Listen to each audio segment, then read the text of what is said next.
झूठ है। मैं आपके माध्यम से ये कहना चाहता हूं, सारे के सारे जिलों में जहां भी स्थानीय निकाय है वहां आरक्षित श्रेणी के जो वार्ड है उन पे कुठाराघात हुआ है। ये तथ्यों की बात है, मैं इनको भी भेज दूंगा, आपको भेज दूंगा। बरगलाने और झूठ बोलने का प्रयास करने का कोई हमारे फायदा पास नहीं। पूरी इसके अलावा है हमारे पास।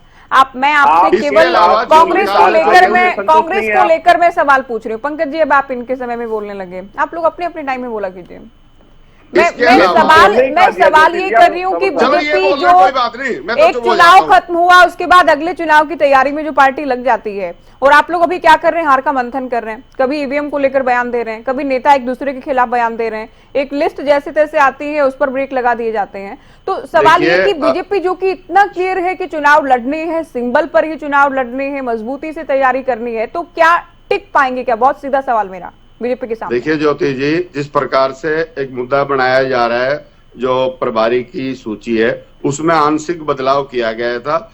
जो लोग उनमें से कुछ एक लोग पार्टी छोड़ के चले गए थे, वो उस तरह का बदलाव था। लेकिन उस पर प्रजातांत्रिक पार्टी है, उसमें अगर कोई किसी तरह की कोई बात है उस पर बैठ के फैसला हो जाएगा। ये उतना बड़ा विषय नहीं है जितना बढ़ाया जा रहा है। निश्चित तौर पे आने वाले चुनाव के लिए भारतीय राष्ट्रीय कांग्रेस पूरी तरह से तैयार है। और जो डॉक्टर साहब कह रहे थे परिवार पहचान पत्र और प्रॉपर्टी आईडी की, आज भी जिस तरह से समाधान शिविर करके परिवार पहचान पत्र का विषय ठीक करने का प्रयास कर रहे हैं, आज तक भी ठीक नहीं हुए हैं। इस विगत के 10 साल में जिस तरह से हरियाणा प्रदेश को इन्होंने जिस तरह से हरियाणा प्रदेश काम करेगी, कितनी प्रतिशत जनता को 70% से ऊपर इन्होंने गरीबी की रेखा के नीचे धकेलने का काम किया, इनके आंकड़े। और प्रॉपर्टी आईडी में जिस प्रकार से बेनीवाल साहब बात कर रहे थे, उसमें मैं बता दूं जो 90% से ज्यादा त्रुटियां थी वो आज तक भी ठीक नहीं हुई है। और जिस प्रकार से भ्रष्टाचार का नंगा नाच हरियाणा प्रदेश में प्रॉपर्टी आईडी को ठीक करने के नाम पे चल रहा था, वो बदस्तूर जारी है। और इस तरह की सारी दिक्कत और परेशानियों से जिस प्रकार से हरियाणा प्रदेश के शहरी पीड़ित और परेशान है, निश्चित तौर पे आने वाले समय में भारतीय जनता पार्टी को सबक सिखाया जाएगा। जी रेड्डी साहब, प्रॉपर्टी आईडी जैसा मुद्दा के पिछली बार आप भी कह रहे थे कि जनता परेशान थी, बीजेपी के पास ये फीडबैक था चुनाव से पहले, इसलिए विधानसभा चुनाव से पहले निकाय चुनाव नहीं करवाए गए। ठीक है, लेकिन अब तो बीजेपी जीत चुकी है। जिन तमाम मुद्दों को लेकर विपक्ष को लगता है कि जनता परेशान थी या विपक्षी दलों ने उन मुद्दों को उठाया भी, उन तमाम मुद्दों को तो जनता ने खारिज किया था। अब लग रहा है कि निकाय चुनाव में उन मुद्दों या कथित तौर पर जो परेशानियां आप लोगों को नजर आ रही है उनको कंसिडर करेगा वोटर। जी, पहली बात तो यह है कि जनता ने जो सरकार की कमियां थी उनको खारिज नहीं किया और ना ही उनकी कमियों को माफ किया है। ये जो भारतीय जनता पार्टी की सरकार बनी है वो उसके पीछे सबसे बड़ा कारण है जो कांग्रेस पार्टी ने ठीक ढंग से चुनाव नहीं लड़ा। हरियाणा प्रदेश की जनता ने मन बनाया कि कांग्रेस पार्टी को जिताएंगे और भाजपा को भगाएंगे और अन्य दलों को साथ नहीं देने का मन बना लिया था, जिसमें हम पीछे रहे हैं। इसमें निसंदेह बिल्कुल ग्राउंड लेवल की ये सत्यता है। लेकिन कांग्रेस पार्टी ने जिस प्रकार से अपने वोटों का बिखराव किया, सही से इलेक्शन को मैनेज नहीं किया, उसका बेनिफिट भारतीय जनता पार्टी को मिला और इनकी सरकार बनी। जनता इनसे बहुत नाराज थी, बिल्कुल भी इनका राज लाना नहीं चाहती थी।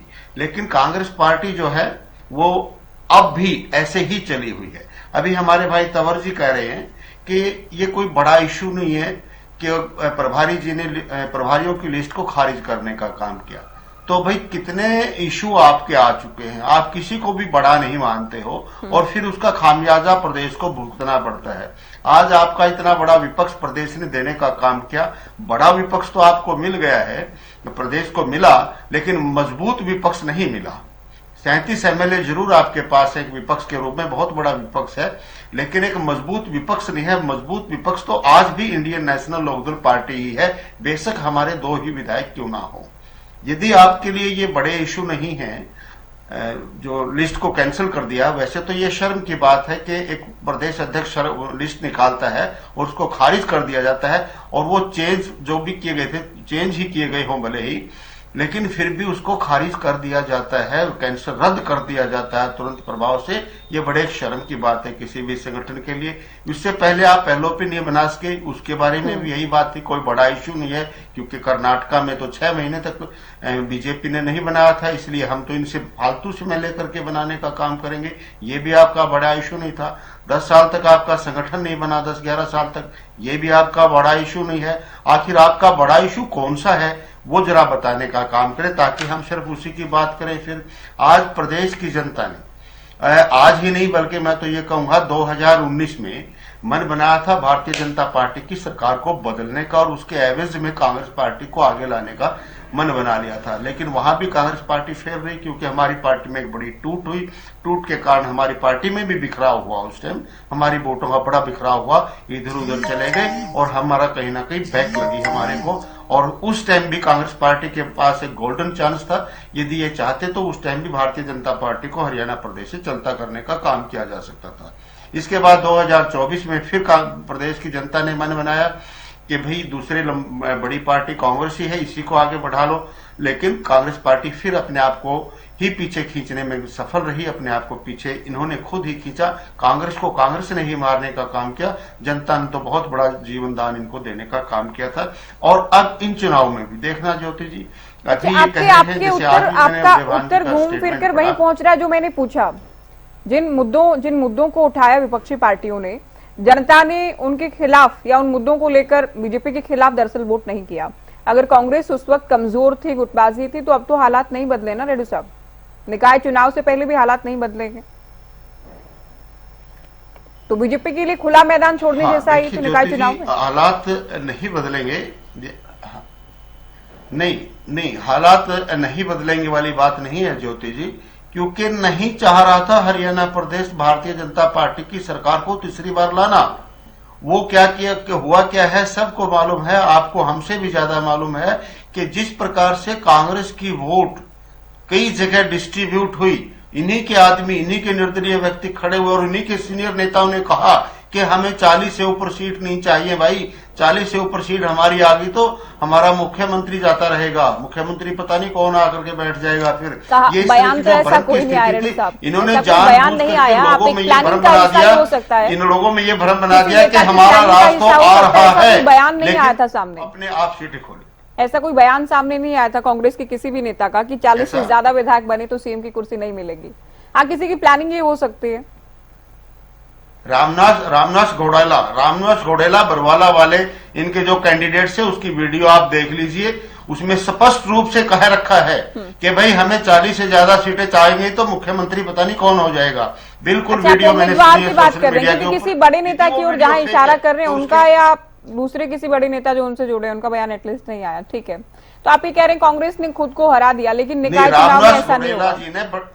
ज्योति जी, रामनाथ घोडेला जी ने बड़े नेता की वीडियो को ही वायरल किया है, बड़े नेता के बयान को ही वायरल किया हुआ है। उन्होंने नहीं कहा, उनके बयान को वायरल रामनाथ घोडेला ने किया है, बरवाला से जो इनके कैंडिडेट हुआ करते थे। और बड़े नेता की वीडियो है, वो सोशल मीडिया के ऊपर उपलब्ध है। तंवर जी भी पूरी तरह से सहमत हैं आपकी बात से, जिस तरह से शांत बैठे हैं। ठीक है, तो आप ये कह रहे हैं विधानसभा चुनाव में जनता बदलाव चाहती थी, लेकिन कांग्रेस की खामियों के चलते बदलाव नहीं हुआ। सही को सही मान लेते हैं। निकाय चुनाव में जनता, लेकिन आपको उम्मीद है और आपका दावा भी है बीजेपी के खिलाफ वोट करेगी, ये आपका कहना है जादौन साहब? जी बिल्कुल। क्या मुद्दों को लेकर वोट होगा, या फिर अकेले जिस तरह से हम कह रहे हैं कि बीजेपी के सामने कोई मजबूत दल नजर नहीं आता निकाय चुनाव को लेकर, क्या मुद्दों को लेकर फिर शहरी वोटर्स वोट करेंगे, उम्मीदवार को देखेंगे, या पार्टी सिंबल पर, किस पार्टी के सिंबल पर, मेयर के लिए खासतौर पर जो उम्मीदवार होंगे पार्टी सिंबल भी देखेंगे? नहीं, देखिए ऐसा है कि चुनाव में कई फैक्टर काम करते हैं, कोई एक फैक्टर नहीं होता। कभी कोई बागी खड़ा हो गया, कभी कैंडिडेट ठीक नहीं है, कमजोर है, उसकी इमेज ठीक नहीं थी दूसरे प्रतिद्वंदी दल के कैंडिडेट के मुकाबले में, और मुद्दों पर किसी क्षेत्र विशेष में पार्टी ने ठीक से काम किया है, मान लीजिए वहाँ का मतदाता कुछ प्रभावित है, वो आकर्षित है, तो ये सब कारण होते हैं। अब देखते हैं कि ये किस तरह से करते हैं।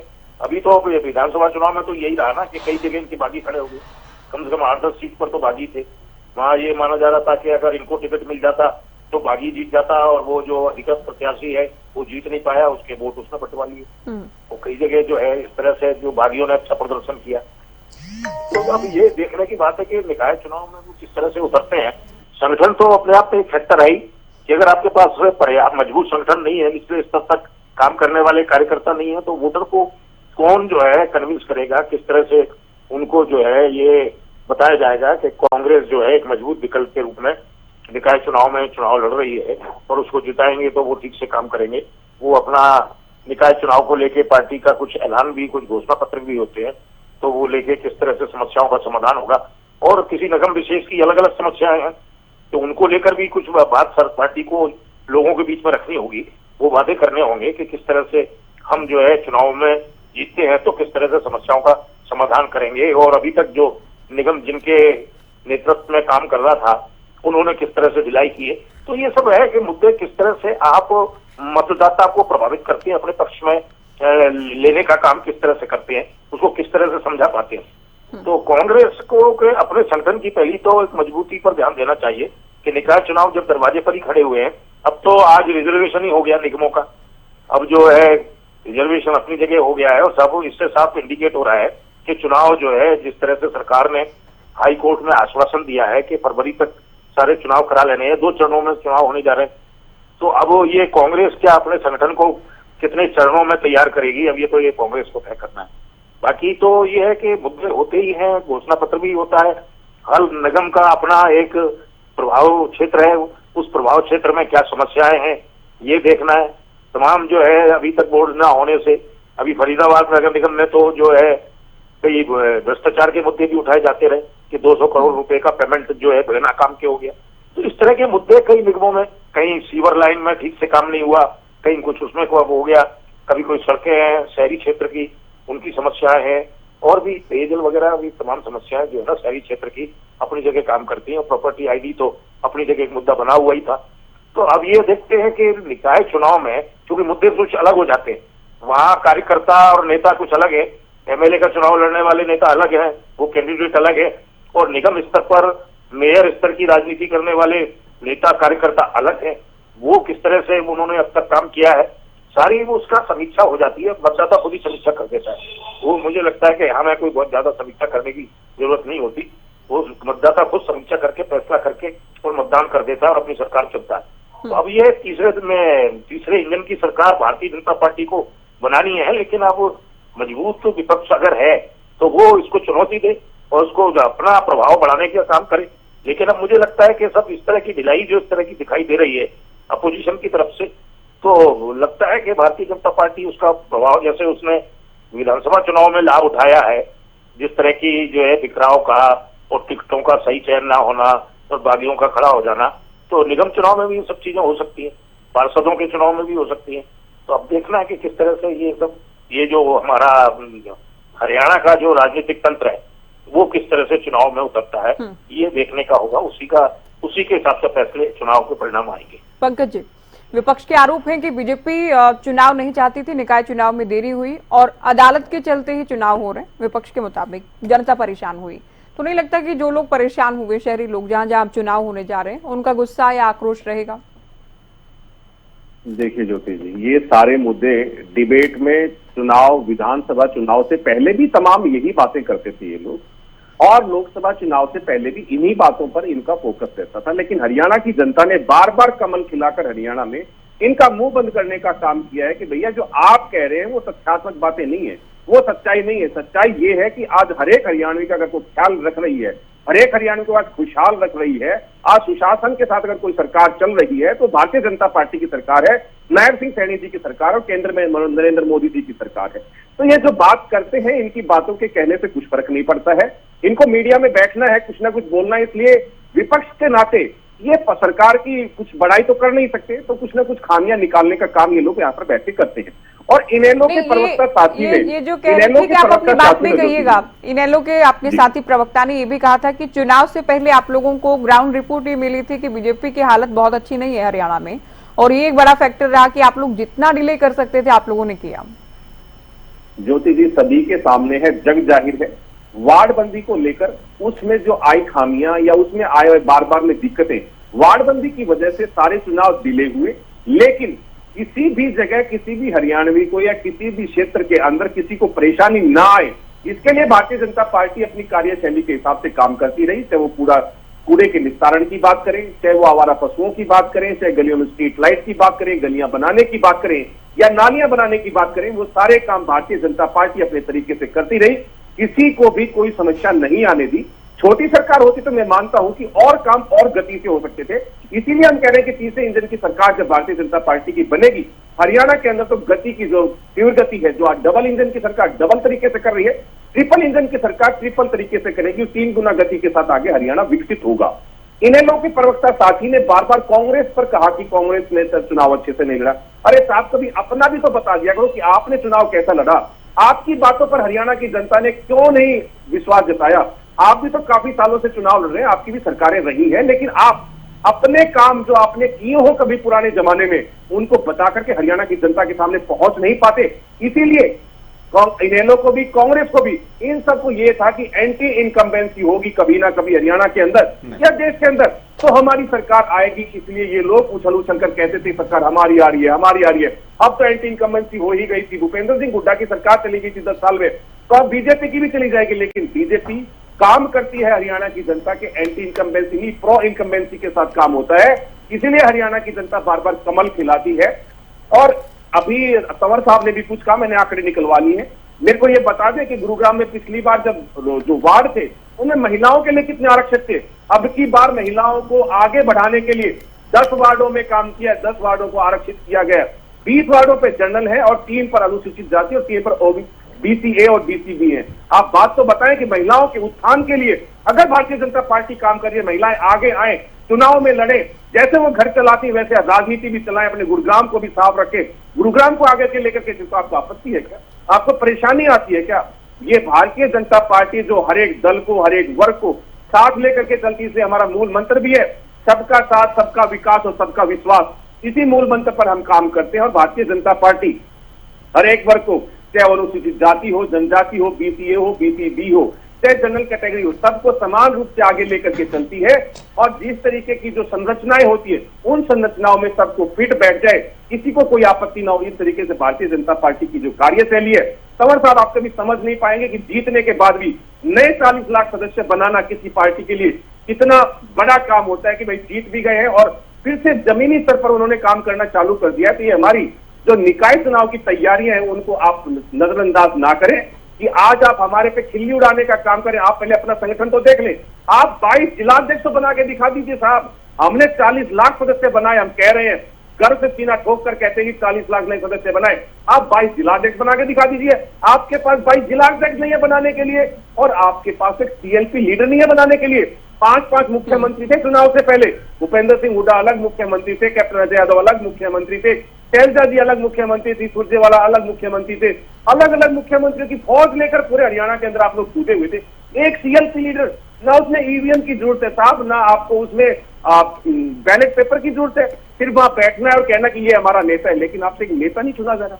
तो आपकी जो सीरियसनेस है हरियाणा को लेकर के, हरियाणा की जनता को लेकर के, हरियाणा की जनता के मुद्दों को लेकर के, वो आज हरियाणा की जनता के सामने बिल्कुल स्पष्ट है।